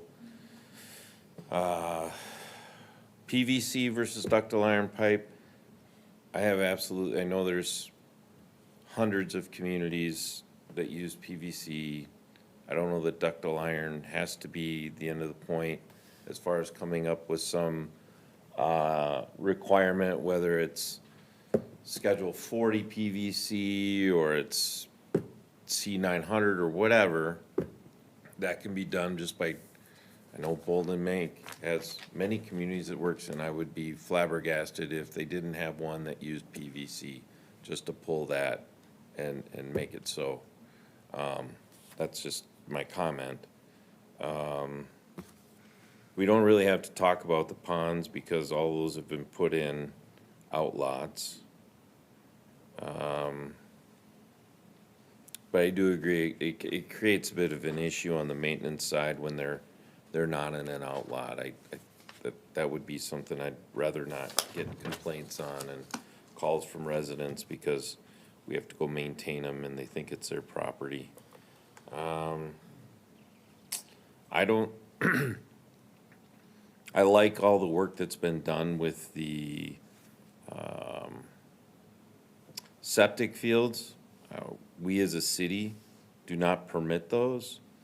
I feel like, I understand that if Washington County's permitting them and they meet the requirements, I don't know why we would stand in the way of that happening. As with Valley Branch Watershed District and the high water mark, I understand there's some concern with the, what is the station there? It's on the northeast section, the pump station, that we don't want that affected adversely. So I'm, sorry, the council's still discussing this. So that's kind of where I sit with my comments. That would be my direction. If I jump Go in. ahead. I'm in favor of providing as much flexibility as possible. I think these are all very reasonable. I think when this came to us as the OPPUD originally, we had the discussion of, does this really make sense anymore for developers from a financial perspective? I think we have to look at this from a similar perspective. If we want some rural development, I think we do have to reconsider some of our standards for that. And, I guess to your point about wanting to have this go, quicker than not, because, this has been something that you've been working on for a while. I am okay with all of these, and I guess even with the rural road, I was a little surprised. I was thinking maybe you were gonna push back on that a little bit more. So I was kind of waiting to hear your comment on that. I'm but- okay with the rural road. I would like to see the concrete ribbon. Okay. Because that's Yeah. what our standard shows, is the concrete ribbon on the edge. Because you can take a picture of a roadway in a rural section and to the advent that people would build more roads with concrete, because the value's there, is kind of a two-edged sword. Sometimes townships and cities don't have that money to put into their roadway system, so it's not an option for them. And they get money sent down, whether it's through the gas tax, through a fairly complicated system through the legislature to give them money to maintain those. Yeah. We just see West Lakeland, that they have some bit curb that's exacerbated the problem as it has in Lake Elmo previously by trapping some water. But they just had to do a very large bond bill that increased their taxes because they got to do a bunch of roads that are rural in nature, and they're changing that. Yeah, and so I think that's where it's finding that right balance, again, of, I don't want this to come off as, you know, we scrap the work that's been put into that with the concrete curb for the more dense development that has taken place. But in this situation, I do think we need to figure out, I guess I'd always come back to this too. I feel like over the last 10 years, we've allowed so much flexibility for developers to go the opposite way, so we can overdevelop what we allow. And now we have somebody coming asking us to allow some variances and some flexibility to keep that number down. And I'm much more in favor of allowing flexibility to keep the numbers down versus giving flexibility to go over what we allow as a city. So I do think, I guess I probably don't need to continue. I think I made my point clear that I'm in favor of all of these. And I think even with the ribbon curb, I would be open to not even requiring that. Councilmember Holtz. I'm glad the ponding issue is not even before us, because I think that issue would probably have been a harder conversation. In terms of rural road, where I still come back to is the concrete edge. Even if it's a rural section and it's not a curb to drain to storm sewer, the concrete edge still holds the road in place, and that saves the city long-term costs. That's the part where I'm not as open to that, but if it means it's draining into the ditch and it's being maintained by someone who owns a $2 million home, I don't necessarily have a concern from that regard, because of the fact that someone who has that type of property will be maintaining it. It is a valid concern to bring up because there are instances where that is going to be an issue. I don't think it would necessarily be an issue here. And this roadway is, a total of 1,000 feet long, maybe 1,500 feet long. So in terms of, traffic impacts or not having a sidewalk, I do not feel the need for there to be a sidewalk. One could argue, it would help provide access along with the road from the north in Lake Elmo Heights. But that's literally, there's one row of houses that really benefit from that, 'cause there's already a road to the north that extends eastward. So I don't necessarily see a need for a sidewalk to be there to then, everyone's gonna be on the road, all 17 houses. I am not concerned from a pedestrian standpoint, and if I had a concern, I would absolutely say as much. I guess similar position as the two of you, but I do support still having concrete on the edge to support the roadway. Oh, PVC. Yes. PVC, I'm fine. Councilmember Dragisich. Yeah, I support the concrete edge along the roadway. What concern I have is, we talk about $2 million houses that are cutting their lawn right up to the road. That happens a lot, but that's not a guarantee because there's no requirement for them to do that. And you can go through West Lakeland Township where there are $2 million houses, and they allow the brush to go right up to the road. And so I think if we go along with that, and that's our assumption, we may find that may not be reality. And so maybe we need to take a look at our ordinance like we do with our sidewalks and say where there's a drainage swale, you have to maintain that just like you would have to maintain a sidewalk in the city. You have to clean it, and you have to maintain the boulevard. And that's more of a city, I think, issue than a developer issue. But we could, in fact, take a look at doing that to make sure that that swale, is maintained. And, a lot of times, like you showed, they're very gradual, they're not hard to maintain, but you still got to go out there and cut them and, you get buckthorn or whatever and control all that kind of stuff. I don't have a problem with the PVC water main. A lot of cities use it. Personally, I think it's fine, but I would turn to our department and say, what is the standard we should specify for that, that other cities are using, or that in your best engineering judgment makes the most sense for the city of Lake Elmo? But generally, I think what's requested is reasonable. Okay. Yeah, I agree. I think I agree with Councilman Holtz that I think the concrete ribbon to keep the road in place, save the taxpayers money. I like the idea of having that concrete ribbon. I think it's more of keeping it consistent as well. And then the PVC pipe, no issues with at all.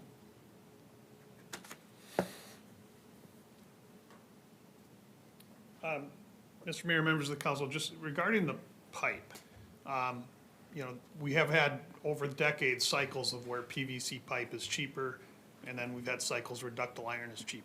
It cycles back and forth depending on material costs and things like that. But there are probably more communities with PVC as a standard than ductile iron, or maybe it's more equal. I personally have been in communities where PVC is our standard, so it's not that the pipe doesn't work. I'm not aware of any city that allows PVC on this development, ductile iron on this one. I'm not aware of any city that just allows the developer to pick which pipe for which project. And so we have a standard for HDPE pipe, which is a plastic pipe that's meant for directional drilling. And we have a standard for ductile iron. My recommendation is if we're gonna go to PVC, that we change today for PVC moving forward for everything. It's not, we don't wanna start introducing a third pipe that we just start having now randomly interjected everywhere. That becomes something now that your public works staff has to be prepared for. They start to have spare parts. They have to start having, everything changes for your public works staff to be able to respond to breaks and things like that, where they have to double up on tools and equipment. So you wanna go forward with either ductile iron or PVC, and we can change. There is a time when communities change. But I don't think it's appropriate to make a change for just one development here today. You should be thinking about this as your city standard moving forward. To that end, I would be okay switching to PVC in as much as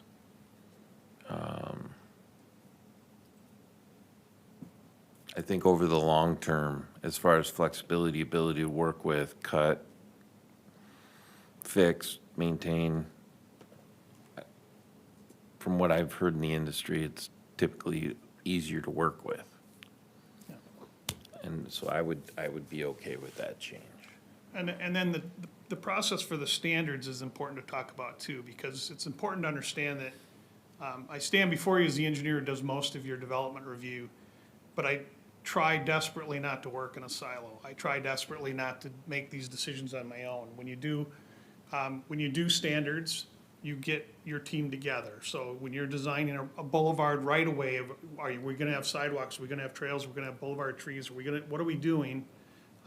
You get your planning staff together so that you blend your zoning ordinances together with them. You have public works staff involved from maintenance. Most cities have design charrettes where you get together, you get all the department heads together. These aren't, engineering design standards are probably the biggest misconception, because I can design you whatever you want. A lot of those standards aren't mine.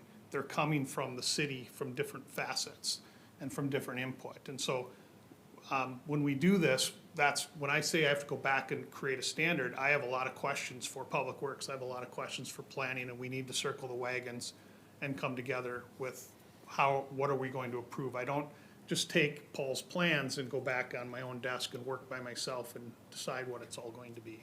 So we can do that as quickly as possible. We can work with them, but I just wanted to. Understood. There's a process that's important for us to follow. Yeah, is there a way that we could just use HDPE? I know it's a directional drill, but you can lay it in trenches too. And you already have all the standards, so that wouldn't be a change then, or? I don't think that's a preference. That's a harder pipe to deal with than a maintenance standpoint. Yeah, from a maintenance standpoint, that would be more difficult. I just One other way I think we could handle this, and if it becomes an issue, is that, I mean, we do have declarations, we will have declarations that guide this community. And something we could add in the declarations, the responsibility of maintaining those ditches. It's, it's not quite like an ordinance, but it definitely at least allows some teeth, and then you'd be able to see that, and we could show you that. So. Yeah, you can do that. I still agree with Councilmember Dragisich that maybe we should address that as a city overall, so it's consistent throughout. Based on comments from Jack, maybe we should ask Public Works and Engineering to give some feedback at the next meeting about the ductile iron PVC piece and what difficulty they would encounter in changing that over, what equipment Public Works would need to acquire. I don't know that one versus is a deal killer for this development or not. And I think he's generally heard our thoughts, but it would be good to get that feedback and then consideration changing our design standards to be consistent. 'Cause I think you bring up a good point, Jack.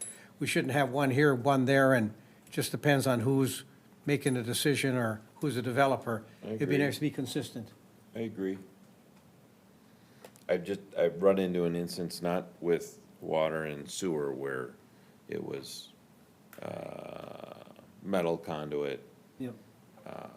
resistance is changed to non-metallic conduit, but the savings were significant over the long term. Ease of repair, ease of laying it down was by far better for the owner in the long run. And until that was brought forward by a certain procurement process, the mines were hard to change, but they changed very quickly. But let us not forget that, the ductile iron in that pipe comes from Minnesota. There is that. There's a lot of PVC made in Minnesota as well. But the iron comes from Minnesota. A certain place up in the northeast, perhaps? Perhaps. Yeah, perhaps. I would be fine, I think that's a rational idea, when staff are able to provide feedback, if this is something we would want to update the engineering standards on. I don't know if it needs to be the next meeting per se, but I agree with Councilmember Dragisich. It is a worthwhile endeavor. All right. We square? Yeah, I think so. I think, maybe it's a question for Jack, but can we move forward with a pre-plat?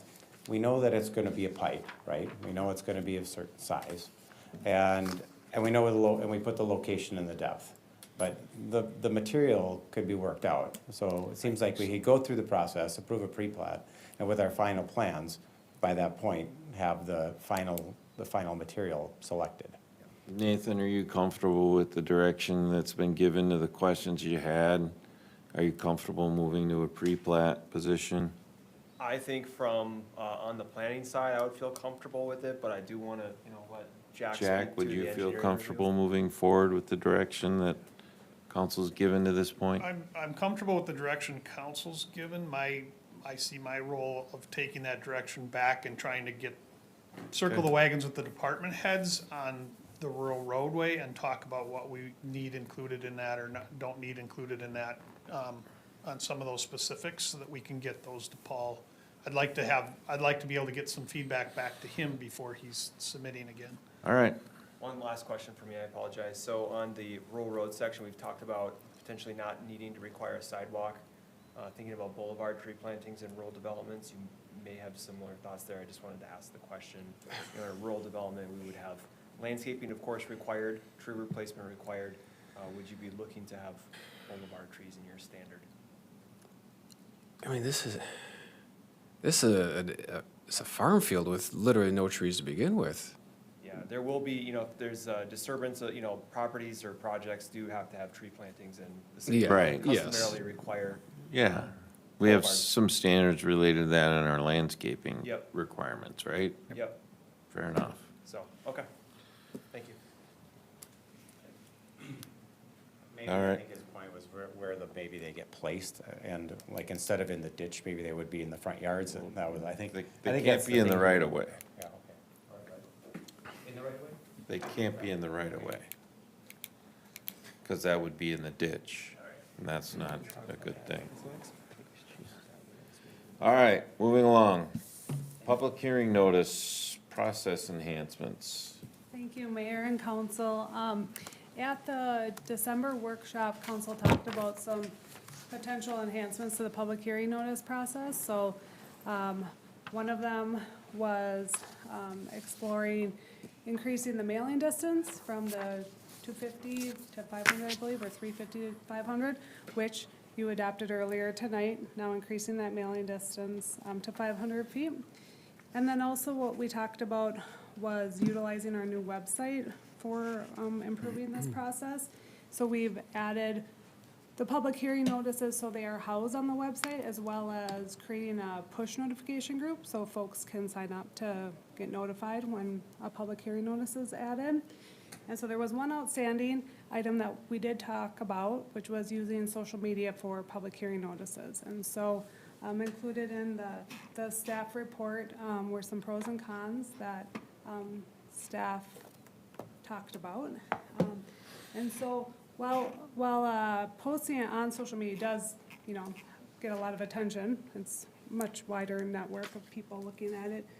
Some of the cons that I think are most important is that we want to be consistent with how we're doing things. And so if staff were to forget to post on social media, maybe people will get confused and think that it wasn't just a supplement to our required process, but maybe that somehow voided the process, or something like that. So confusing people on what is actually required. And then also the staff time. Staff did test that even if we did disable comments, that we cannot disable the direct messaging. And so then the staff time that would take to receive the public comment, figure out are these like Elmo residents or not, incorporating all that comment, if that were to happen, into the packet. And then also we did ask Sarah, our city attorney, to give some opinion on that as well, and that's included. So we just want to know if council wants to proceed with this or not. And then we can incorporate or not incorporate that into our final version of our communications plan.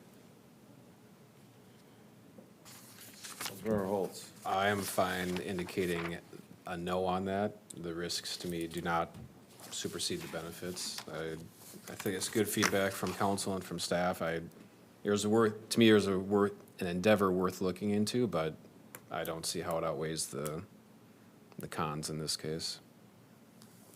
I agree. I agree. Same. Same here. Sorry for asking you to do the work. That's okay, it was a good Yeah. conversation. And we No. did make a lot of, Appreciate kudos to the it. council for, going above and beyond what's required, so. Yeah.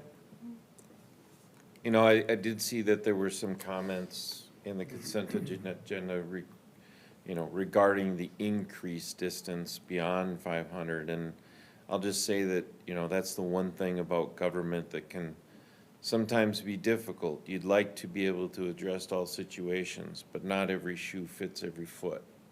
So to try and get that distance, while that may work in a rural area, and then you have to go define all the rural areas, it's not the best fit for an urban area to increase that distance. You increase mailings, you're getting a lot of people that it doesn't impact. So if people are watching and they wanted the increase, I understand that.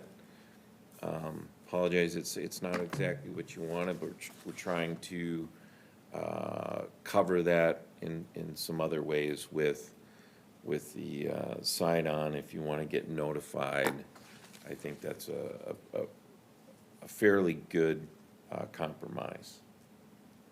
So with that, we can go into council reports. Councilmember Dragisich. Yeah, I want to have a discussion at some point in the future, and I'm hoping one of my fellow elected officials agree to talk about agenda items. We went through this discussion a little bit at the last meeting, or last workshop. So this is a council meeting. It's for elected officials to have a discussion.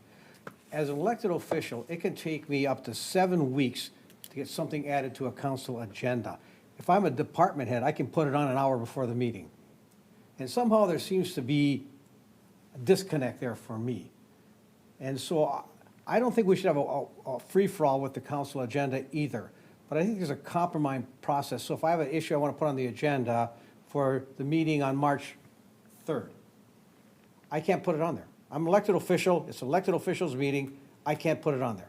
And if I come to the meeting and we want to add, we don't have a process for adding it to the agenda either, because it has to go to a workshop first. And so it's 7 weeks, and in the worst case, it's 7 weeks, in the best case, it's 11 days. And yet, this is a council meeting, it's our meeting, we're the council, and we can't affect our own agenda in any reasonable amount of time. And so I think we should take a look at it and say, what's a reasonable compromise to that? Perhaps if we want to add something to the agenda, you could make and we go to the agenda part, it could take a supermajority, 2/3, which would be 4 votes, to add it to the agenda. I think we have to be respectful of the fact that we shouldn't be adding stuff that staff has had no time to prepare for either. But I think it's a better compromise in 7 weeks Certainly something we can discuss. at a workshop, which will be, a long time away. But I just think it just We can sticks talk about it in the April workshop. in the April. Well, I think we have enough time to actually talk to it about the March workshop. Yeah, we could do that too. Yeah. March or April, it's not a burning thing, but I would like to have a discussion and try and find some more reasonable approach to it that doesn't create the chaos where Nick comes in and says, I want to add to the agenda that we're going to give away free peanuts every Friday on the corner. I understand all of that part too, but I think sometimes. That's your example? It's the best I could come up with on short notice. And Nicole wouldn't let me add it to the agenda tonight. Well, you can add stuff to the agenda. What's that? You could add it to the agenda if you want. You just Yeah, have to have somebody vote to Add it. approve adding it to the agenda. So I mean, you can bring anything Not up at under the our beginning. ordinance, you can't. It needs to go to a workshop It first. has to go to a workshop first. So you're saying you'd have to bring it up to get it brought to the workshop, okay? So let's just have a discussion about the process, that if I'm wrong and I lose out, then 7 weeks, it's 7 weeks. It's just, let's talk about the practicality of that and see if we can come up with a system that avoids all the problems that we had Sarah draw up an ordinance for, but still gives us just a little bit better flexibility. Let's see if we can address it in the future. I need one other person to agree with me to get it on the agenda. You will need one other person. Yes. Mayor, I'm counting on you. Councilmember Holtz. I have no official report, but based upon that, I think it is as we are no longer in those years of Lake Elmo where this ordinance was put into place, I think it is a valid discussion to have to see if there is room for modification. And if there's not, there's not, but I think it's a worthwhile discussion because the reason that was put into place was because of horrific meetings that were Yes. occurring and people were abusing the process. And I think we as a city are past that, hopefully forever. Okay. I don't have anything this week. I don't have anything this week either. Just a quick report for the Lake Elmo Airport Commission. There's an open house for the new viewing area this summer. They don't have a date quite yet, but that will be coming. And if you guys want any tours of the airport, Phil Tiedemann, the Lake Elmo Airport manager, said that you could reach out to him directly and get a private tour with him. Complaints are actually down over 5,000 complaints from last Q4 of 2024. So 24 to 25, we're down 5,000 complaints. Runway 422 is extending by 254 feet. That's gonna start on June 1st and run through the end of July. So looking at 2-month construction, but other than that, nothing else. They just get rid of their complaint box or what? Thank you. Well, there's still 1,100 complaints, but we're down 5,000, so. Yes, staff reports. No report. No report. No report. No report. Nothing further. No. Come on. You do have something to report. You have a public works director now, Pete. He was unable to attend tonight, but he is. Started last Monday, not this last Monday, the Monday before. Nope, nothing to report. Just jumped right in. Mr. Stanley. No report from me. Council, Just a reminder, there is a special meeting, closed session after this meeting, so stick all around. right. But I don't have to announce that until we actually go into that meeting, right? We're doing a whole separate meeting for that, so you can Yeah, adjourn so I this. can adjourn Yep. this meeting, and we can take a little break, Yep. and, all right, meeting adjourned.